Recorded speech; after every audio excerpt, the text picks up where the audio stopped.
Selamat pagi, perkenalkan saya Dr. Aulia, berjaga pada pagi hari ini. Kalau boleh tahu dengan siapa? Maul ya. Mauli umurnya berapa? 23 23. Alamatnya di mana? di Sutoyo. Oke, sekarang pekerjaannya apa? Mahasiswa nih. Oke, baik.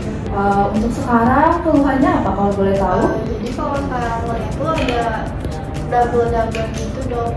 Oke, sejak kapan itu melihat seperti itu? 1 minggu yang lalu. Oke. Untuk melihat secara ganda itu apakah di sebelah kanan atau kiri atau keduanya? Keduanya dok. Keduanya. Oke, baik. Untuk keluhan tersebut, apakah disertai ada penurunan penglihatan? Sedikit sih dok. Oke, kemudian apakah ada sekret yang keluar? Enggak ada dok. Ada nyeri?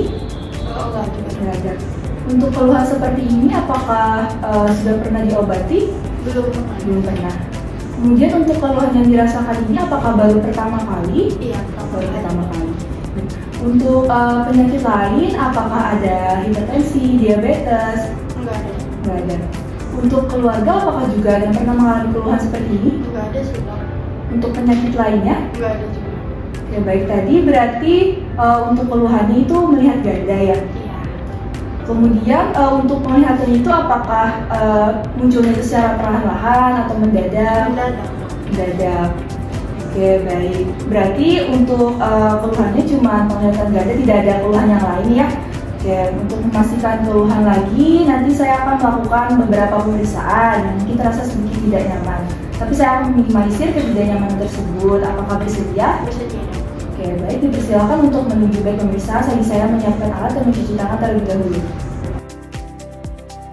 Pemeriksaan visus yang mana di sini menggunakan kertas optik Snellen dimulai dari huruf yang terbesar, lalu diminta membaca huruf yang ditunjuk dalam satu baris, boleh secara acak, hingga huruf terkecil yang masih bisa dibaca pasien.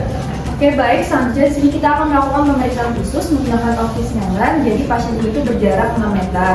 Oke, baik. Ibu bisa tutup matanya sebelah kiri terlebih dahulu. Oke, ini huruf apa Ibu? E, Ini, N, ini, V, F, S,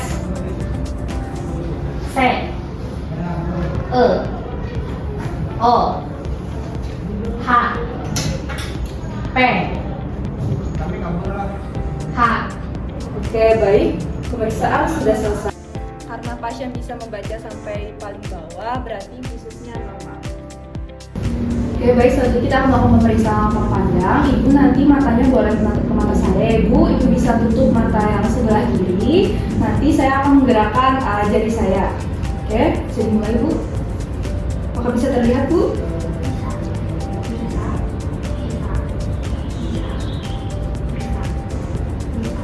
Oke, baik. Untuk lapak pandangnya normal. Selanjutnya kita akan melakukan pemeriksaan fisik pada mata. Yang pertama adalah palpebra dan aparatus lacrimalis. Yang pertama melihat dari kulit palpebranya, tidak ada edem, tidak ada hiperemis. Kemudian untuk pertumbuhan bulu matanya, baik bulu mata superior dan inferiornya normal. Kemudian untuk puntum lacrimalisnya normal, tidak ada edem, dan sapus lacrimalisnya normal.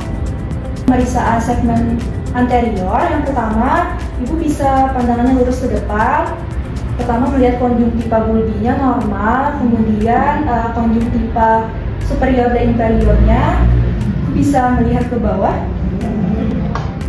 ke atas. Oke, baik. Untuk konjungtiva palpebra superior dan inferiornya normal.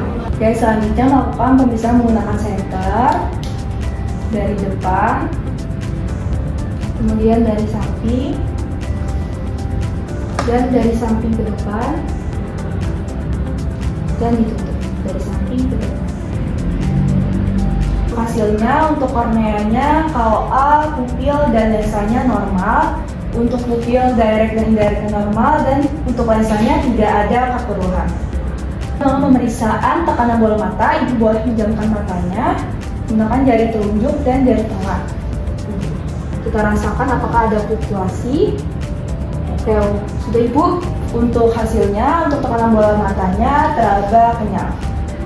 Selanjutnya melakukan pemeriksaan punduskopi. Sebelum melakukan pemeriksaan, kita berikan tetes mata midriatikum yang mana tujuannya untuk melebarkan pupil.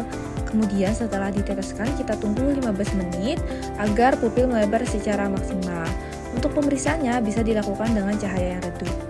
Selanjutnya melakukan pemeriksaan segmen posterior menggunakan optomoskop.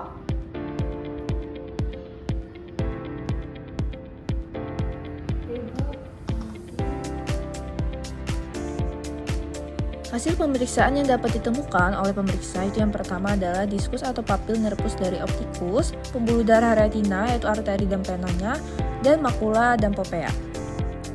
Untuk hasil punduskopi pada pasien yang terdiagnosis diplopia itu biasanya ditandai dengan adanya papiloedem yang mana menunjukkan adanya peningkatan tekanan intrakranial serta kelainan pada saraf optik dan retina.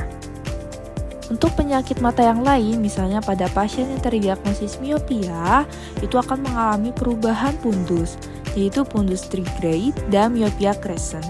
Untuk pundus trigrade sendiri, itu pundusnya mengalami kelainan akibat adanya penipisan dinding pada mata, sehingga nanti untuk bagian bulbu okuli itu jadi lebih meregang, dindingnya itu semakin tipis dan pembuluh darah koroid itu jelas terlihat.